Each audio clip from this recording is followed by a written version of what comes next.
Hello aspirants, welcome to Shakti IAS academy.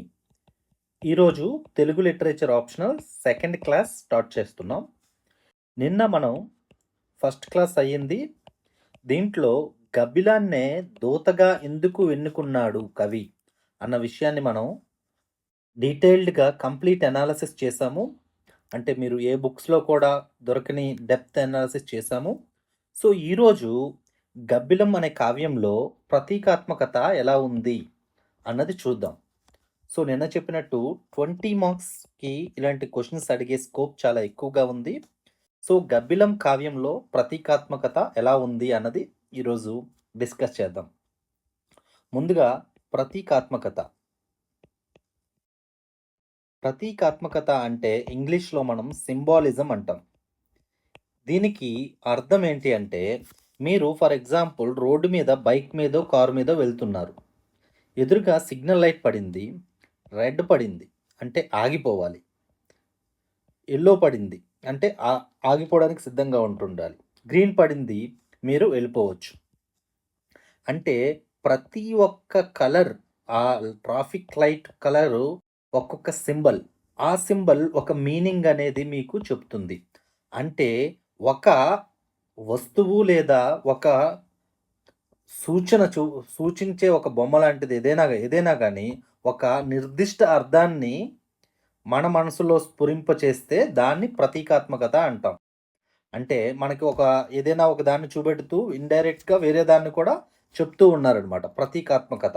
Red light కనబడుతుంది అంటే ఆగిపోవాలి, గ్రీన్ లైట్ కనబడుతుంది వెళ్ళాలి. ఇక్కడ రెడ్ లైట్ అనేది ఆగాలి అనడానికి ప్రతీకగా ఉంది, గ్రీన్ లైట్ అనేది వెళ్ళడానికి ప్రతీకగా ఉంది. సో దానిని ప్రతీకాత్మకత అంటాము. ఇది గబ్బిలం కావ్యంలో ఎలా ఉందో ఇప్పుడు డీటెయిల్డ్గా అనాలిసిస్ చేద్దాము. కొద్దిగా క్లియర్గా వినండి, ఎందుకంటే అనాలిసిస్ బాగా డెప్త్ ఉంటుంది. మీరు క్లియర్గా వింటే కానీ అర్థం కాదు. ఎందుకంటే మన అనాలిసిస్ బాగా ఏదో బుక్స్లో ఉన్న చదివేసినట్టు కాకుండా క్లియర్ కట్ అనాలిసిస్ ఉంటుంది. సో మొదటిగా ఫస్ట్ ప్రతీకాత్మకత అంటే గబ్బిలం ప్రయాణించే దిశలో ప్రతీకాత్మకత ఉంది. అంటే మీరు ఇది ఇండియా అనుకుంటే, సో ఇక్కడ తమిళనాడు నుండి మొదలయ్యి ఇవన్నీ స్టార్ట్ అయ్యి చివరికి టిబెట్కి చేరుతుంది. అంటే నిర్దిష్టంగా చెప్పాలి అంటే సౌత్ డైరెక్షన్ నుండి నార్త్ డైరెక్షన్కి వెళ్తుంది. సో కవి ఏదైనా ఒక విషయంలో ఏదైనా చేశాడు అంటే అది అబ్రప్ట్గా ఏది పడితే అది చేయరండి. నిన్న గబ్బిలం అనే కావ్యం, గబ్బిలం ఎందుకు దూతగా ఎన్నుకున్నారు అన్నదానికి అనాలిసిస్ చెప్పాం కదా. అదేదో ర్యాండమ్గా తీసుకున్నది కాదు, దాని వెనుక ఎన్ని రకాల లక్ష్యాలు ఉన్నాయి అని చెప్పి. అదేవిధంగా ఈ దిశ సౌత్ నుండి నార్త్కు, దక్షిణం నుండి ఉత్తరానికి చేసే ప్రయాణంలో కూడా కొన్ని ప్రతీకాత్మకతలు ఉన్నాయి. అవి ఏంటో చూద్దాం. సో ఫస్ట్ పాయింట్లో సబ్ పాయింట్ మీకు ఏ, పాయింట్ నెంబర్ ఏ ఏం చూస్తున్నామంటే, ఈ దిశ సౌత్ నుండి నార్త్కు ఎందుకు అటువంటి దిశలోని ప్రయాణ మార్గంలో ప్రతీకాత్మకత ఏముంది అంటే, ఇప్పుడు మీరు ఒక గ్రాఫ్ తీసుకుంటే ఇలా పైకి వెళ్తుంది అంటే అది అభ్యుదయం, ప్రోగ్రెస్ అవుతుంది. అంటే నార్త్ అనేది మన ఇండియా మ్యాప్ చూసుకుంటే సౌత్ అనేది సముద్రం, అంటే ఏదీ లేదు ఇక్కడ. కానీ నార్త్కి వెళ్తున్న కొద్దీ మీకు కొండలు, నదులు, పర్వతాలు అన్నీ వస్తున్నాయి, అంటే అభ్యుదయం. సముద్రం నుండి అధపాతాళం నుండి పైకి వెళ్తున్నారు అంటే అభ్యుదయ దిశలో ప్రయాణిస్తున్నారు. ఇప్పుడు ఈ గబ్బిలం పక్షి తన మెసేజ్ పట్టుకొని, అంటే తన సందేశం పట్టుకొని అభ్యుదయ మార్గంలో ప్రయాణిస్తుంది. అంటే దళితులకు, దేశానికి, బ్రిటిష్ వారి పాలనలో ఉన్న దేశానికి అభ్యుదయం రావడం కోసం ఈ గబ్బిలం పనిచేస్తుంది, అభ్యుదయ మార్గంలో ప్రయాణిస్తుంది అని ఇది ఇండైరెక్ట్గా చెప్పే అంశం అన్నమాట, ఈ ప్రయాణ మార్గంలో ప్రతీకాత్మకత. ఇక రెండవ పాయింట్ చూసుకుంటే, ఇప్పుడు మీరు ఇండియా మ్యాప్లో ఇలా పెట్టాను కదా, ఇందులో అన్ని రాష్ట్రాలు కలుపుకుంటూ పైకి వెళ్తుంది. అంటే దళిత సమస్య, గబ్బిలం మీద పట్టుకు వెళ్తుంది, దళిత సమస్య, దేశారాధన, ఈ రెండు అంశాలు కూడా తీసుకువెళ్తుంది కదా. ఈ రెండు కూడా దేశమంతా కూడా ఉన్నాయి. దళితుల సమస్య అనేది దేశమంతా ఉంది. అదేవిధంగా దేశాన్ని ఆరాధించవలసిన ఆవశ్యకత బ్రిటిష్ సామ్రాజ్య కాలంలో దేశమంతా కూడా ఉంది. ఈ రెండుటిని కూడా ఈ దిశ ద్వారా వెళ్ళడం వల్లే సాధ్యమైంది. మీరు తమిళనాడు నుండి మొదలై కిందకి వెళితే ఓన్లీ తమిళనాడు రాష్ట్రం ఒకటే కవర్ అవుతుంది. అలా కాకపోతే ఆంధ్రప్రదేశ్ నుండి మొదలై వెళ్తే ఆంధ్రప్రదేశ్, తమిళనాడు తర్వాత సముద్రం వచ్చేస్తుంది. కానీ మీరు ఉత్తరాన దిశగా వెళ్ళడం వల్లనే దేశమంతా ప్రయాణించే అవకాశం ఉంది. దేశమంతా ఉన్న ప్రాంతాలని ఆరాధించే ఆవశ్యకత తెలుస్తుంది. ప్రతి ప్రాంతంలో దళిత సమస్య ఉందని మనకు చెప్తున్నారు. సో, ఈ పాయింట్ మీరు క్లియర్ అనుకుంటా. మూడవది మీరు చూసుకుంటే ఏదైనా ఒక విలేజ్‌లో ఎక్కడైనా చూసుకుంటే దళిత్ కాలనీస్ గాని, లేకపోతే దళితులని దక్షిణ వైపుగా నెట్టేస్తుంటారు. దళిత పల్లెలు దక్షిణ వైపుకు ఉంటుంటాయి. అంటే ప్రాచీన కాలం నుండి అంటరానితనం అనే ఒక మూఢనమ్మకం, ఆహ్, ఒక అమానుష చర్య వల్ల వాళ్ళకి దళితులు ఎవరైతే ఉన్నారో వాళ్ళని దక్షిణ భాగానికే కన్ఫైన్ చేశారు. అంటే అటువంటి భాగంలోనే దళితుడైన జాషువా గారు అతని నాయకుడు ఉంటున్నాడు అని చెప్పి అక్కడి నుండి పంపిస్తున్నాడు. అంటే ఈ దిశ ద్వారా పద్యంలో కూడా జాషువా గారు క్లియర్‌గా చెప్తారు. తంజావూరు పట్టణానికి దక్షిణ దిశగా ఉన్నాడు ఇతను దళితుడు అని. సో, ఆ విధంగా ఈ అంటరానితనం అనే దళిత వాడలని అన్నిటిని కూడా ఈ దిశ అనేది మనకి నిర్దేశిస్తూ ఉంటుంది. తరువాత చాలా ఇంపార్టెంట్ పాయింట్, మీరు ఇక్కడ చూసుకుంటే తంజావూరు నుండి వదులుతుంటారు. తంజావూరు అనేది తమిళనాడులో ఉంది. సో, మనకి ఈ కావ్యం 1940లలో వచ్చింది కదా! ఆ రోజులలో మనకి ఆంధ్రోద్యమం ఎక్కువగా ఉంది. ఆంధ్రోద్యమం అంటే తమిళుల నుండి తెలుగు వాళ్ళు విడిపోయి సెపరేట్ స్టేట్ కావాలి, సొంతంగా మాకొక రాష్ట్రం కావాలి అని నిలదీస్తున్నారనమాట. తమిళులు అన్ని రంగాలలో కూడా తెలుగువారిని అణిచివేసి ప్రభుత్వ ఉద్యోగాలు గానీ, లేకపోతే రాజకీయ అంశాల్లో గానీ, రాజకీయ ప్రాతినిధ్యాల్లో గానీ తెలుగువారిని అణిచివేస్తున్నారు. తమిళ్ వాళ్ళు ఏం చెప్తున్నారంటే, మీ తెలుగు భాష కన్నా మా తమిళ భాష చాలా పురాతనమైనది, మాదే గొప్పది, మా భాషతో కంపేర్ చేస్తే మీ సంస్కృతి, భాష అన్నీ కూడా ఒక నాణ్యతమైనవి కాదు అని చెప్తున్నారు. అలాంటి వారికి సమాధానంగా జాషువా గారు, మీ తంజావూరు పట్టణం నుండే మా తెలుగు వికాసం చెందింది. తెలుగు దక్షిణాంధ్ర యుగంలో అంటే రఘునాథ నాయకులు, విజయనగర సామ్రాజ్య పతనం అనంతరం తంజావూరు తెలుగు సాహిత్యానికి ఒక ఎపిసెంటర్ అయింది. ఒక సెంటర్ పాయింట్ అయింది. అక్కడ నుండే రఘునాథ నాయకులు, మొద్దుపల్లిని చెమకూరి వెంకటకవి విజయ విలాసం అటువంటి మంచి మంచి రచనలు కూడా తంజావూరు పట్టణం నుండి వచ్చాయి. అందువల్ల అంతటి గొప్ప తెలుగు మా ప్రాంతంలోనే కాదు, మీ ప్రాంతంలో కూడా తెలుగు భాష వికసించింది. అంతటి గొప్ప భాష మా తెలుగు అని అక్కడ నుండి గబ్బిలాన్ని పంపించడం ద్వారా ఆ ప్రాంతం ద్వారా ప్రతీకగా చెప్తున్నారు. సో, ఈ 4 పాయింట్స్ కూడా మనం ఫస్ట్ దాని కింద పెట్టుకోవచ్చు. గబ్బిలంలో ప్రతీకాత్మకత అన్నది మన టాపిక్. గబ్బిలం కావ్యంలో ప్రతీకాత్మకత. అందులో మొదటి అంశము గబ్బిలం దిశలో అనేది ఉంది. దిశ సౌత్ నుండి నార్త్‌కి వెళుతుంది. దాని మీనింగ్ ఏంటంటే అభ్యుదయ దిశ అది. అదేవిధంగా దళిత సమస్యలు దేశమంతా ఉన్నాయి అని చెప్పడం. దక్షిణ ప్రాంతంలో ఉన్నవాళ్ళు అంటరాని వారిగా పరిగణిస్తున్నారు. ఈ నాయకుడు కూడా అంటరానివాడు అని ప్రతీకగా చెప్తున్నాడు. అదేవిధంగా తమిళుల ఆధిపత్యానికి ఒక సవాలు విసురుతున్నాడు జాషువా గారు. సో, ఈ ఫస్ట్ పాయింట్ క్లియర్ అనుకుంటా. రెండవది, మీరు మొత్తం బ్రాడ్‌గా ఇక్కడ చూడాల్సి ఉంటుంది. ప్రతి అంశంలో కూడా ప్రతీకాత్మకత ఉంటుంది. సో, మీరు కథానాయకుడు తీసుకుంటే ఇందులో ఉన్నవాళ్ళు కథానాయకుడు అంటే దళితుడు గుడిసెలో ఉంటాడు కదా! అతను, గబ్బిలం, ఇంటికొచ్చిన గబ్బిలం, తరువాత శివుడు కోసం పంపిస్తున్నారు. ఇవన్నీ కూడా అంటే డైరెక్ట్‌గా మనం చెప్పాలంటే కథానాయకుడు దళితుడు గబ్బిలం ద్వారా శివుడికి ఒక దళితుల సమస్య, దేశం కోసం సందేశం అవన్నీ కూడా ఒక సందేశం పంపిస్తున్నాడు. కథానాయకుడు గబ్బిలం ద్వారా శివుడికి సందేశం పంపిస్తున్నాడు. దీనికి ప్రతీకాత్మకత ఏముంది అంటే కథానాయకుడికి జాషువా గారు ప్రతీక. గబ్బిలం అనేదానికి కావ్యం ప్రతీక. శివుడు అనేదానికి పాఠకులు ప్రతీక. ఈ డయాగ్రామ్ మీరు ఎగ్జామ్‌లో ఎయ్యాల్సి ఉంటుంది. సో, ఇప్పుడు కథానాయకుడు గబ్బిలం ద్వారా శివుడుకు దళితుల సమస్య కోసం చెప్తున్నాడు.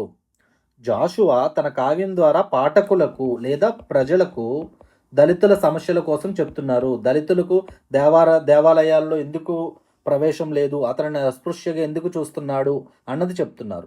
సో, కథానాయకుడు గబ్బిలం ద్వారా శివుడికి సందేశం అందిస్తుంటే, జాషువా గారు ప్రతీకాత్మకంగా కావ్యం ద్వారా పాఠకుడుకు దళితుల సమస్య తెలియజేస్తున్నారు.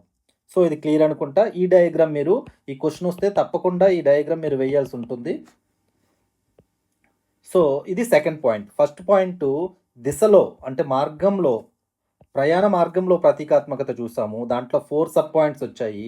తర్వాత కథానాయకుడు గబ్బిలం శివుడిలో ఉన్న ప్రతీకాత్మకత చూసాము. ఈ 2 అయినాక మూడవ పాయింట్ చూసుకుంటే మీరు ఈశ్వరుడు దేనికి ప్రతీక అన్నది చూద్దాం. ఈశ్వరుడు శివునికే మెసేజ్ పెడుతున్నారు కదా, పంపుతున్నారు సందేశం. సో, శివుడు దేనికి ప్రతీక అంటే మొదటిగా ఇక్కడ చెప్పాను కదా, శివుడు అనేవారు ప్రజలకు ప్రతీక, అంటే సమాజానికి ప్రతీక. సమాజం జాషువా గారు సందేశం శివుడికి పంపుతున్నారు అంటే సమాజానికి పంపుతున్నారు.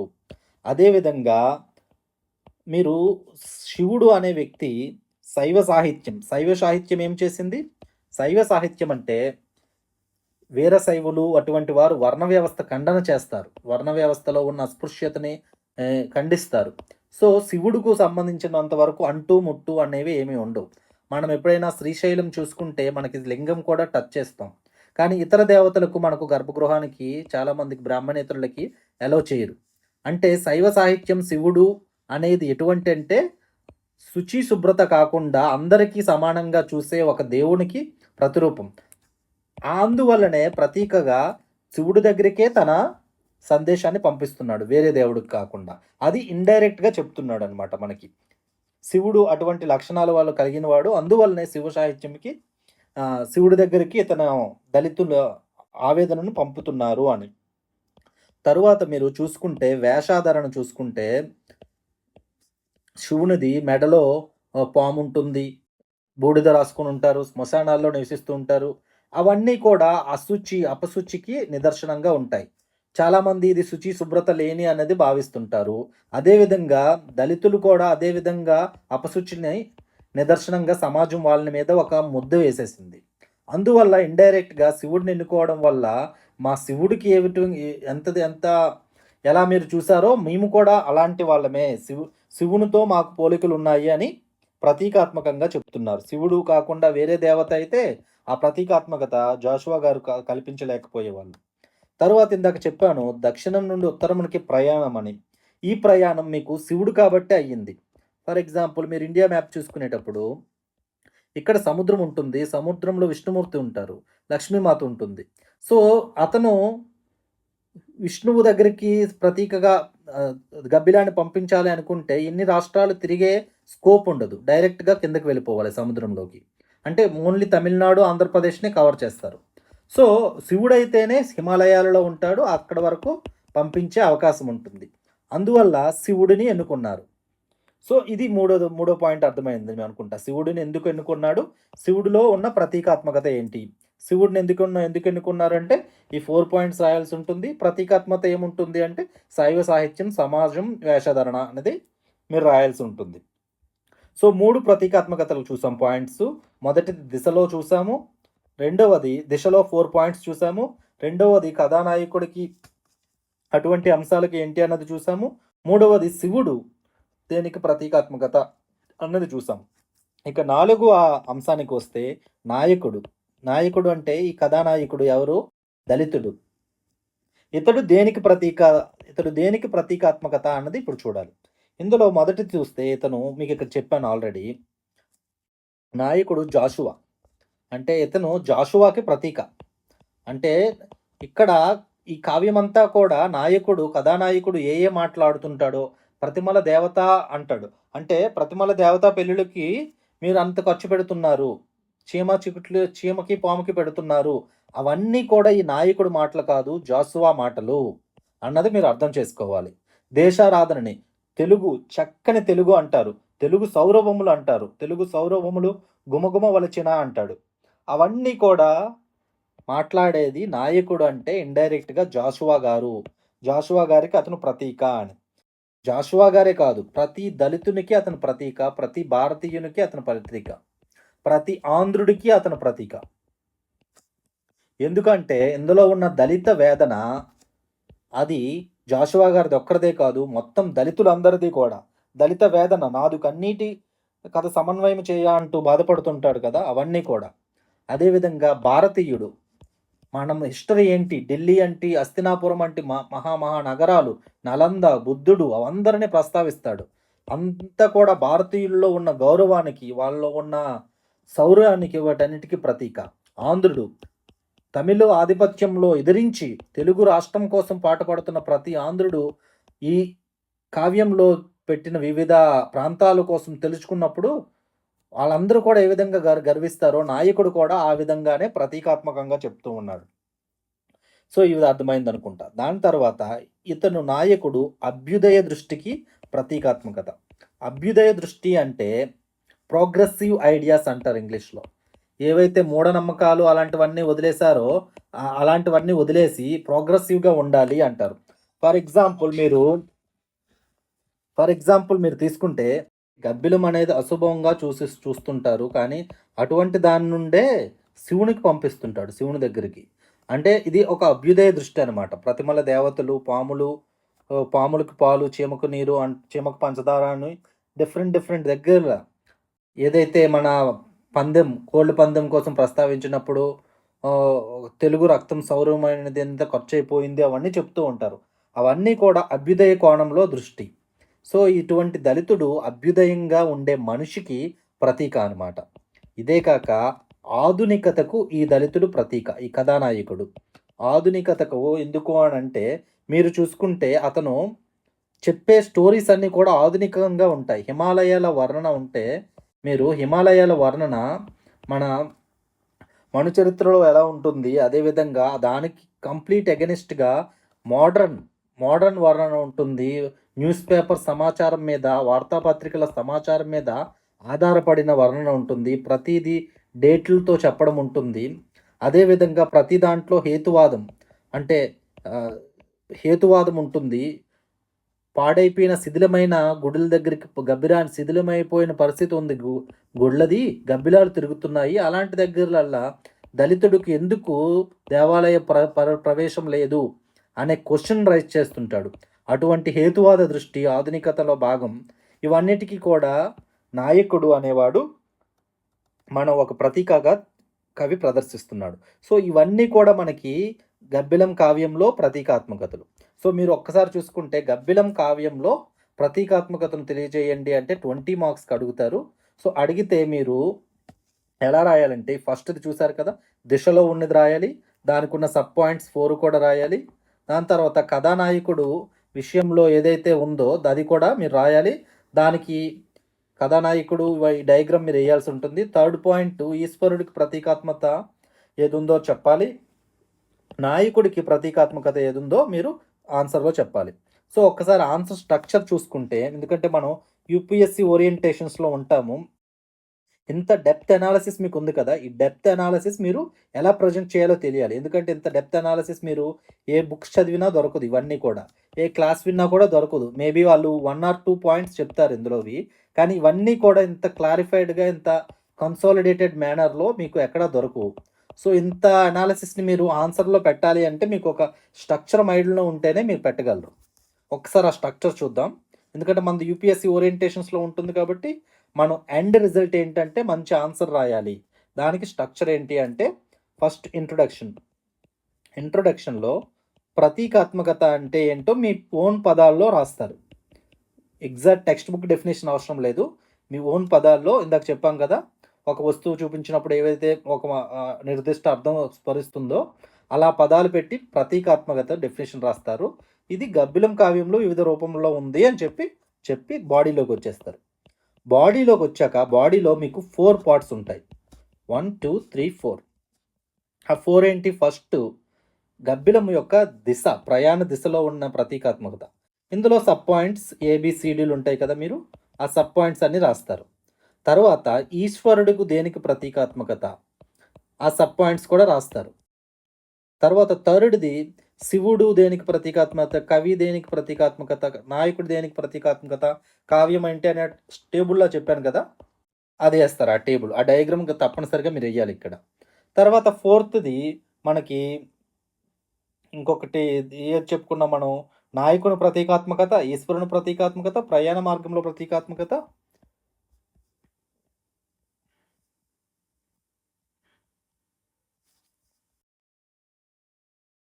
సో, మీరు చూసుకుంటే మార్గంలో శివుడు దేనికి ప్రతీకాత్మకత, నాయకుడు దేనికి ప్రతీకాత్మకత అన్నది ఫోర్త్ పాయింట్. సో, దీంట్లో సబ్ పాయింట్స్ ఉన్నాయి కదా! అభ్యుదయం, ఆధునికవాదం, దళితునికి అవన్నీ కూడా రాస్తారు.